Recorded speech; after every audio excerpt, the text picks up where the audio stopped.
Y este miércoles se firmó un convenio entre el Metro y el CONACYT, esto para mejorar la tecnología con la que actualmente cuenta este medio de transporte. Con la firma de convenio entre el Sistema de Transporte Colectivo Metro, el CONACYT y el Centro de Ingeniería y Desarrollo Industrial, CIDESI, se busca mejorar la infraestructura tecnológica de este medio de transporte capitalino mediante la producción de refacciones hechas en México.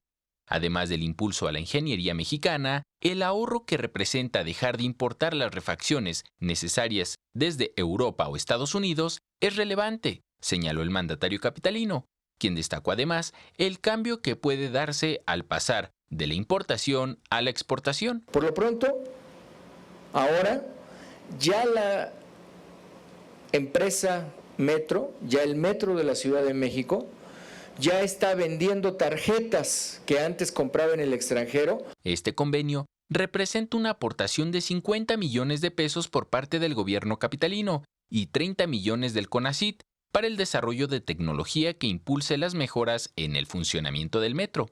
También se donó un vagón al CIDESI para impulsar la investigación y capacitación del personal. El mandatario capitalino reiteró el llamado al gobierno federal para evitar recortes presupuestales en áreas como la de ciencia y tecnología. Yo quiero hacer un llamado de nueva cuenta para que no se afecten recortes presupuestales ni en educación, ni en salud, y en este rubro tampoco. Yo creo que a CONACYT no se le debe recortar el presupuesto. Con imágenes de Javier Cordero, Enrique Muñiz, 21 Noticias.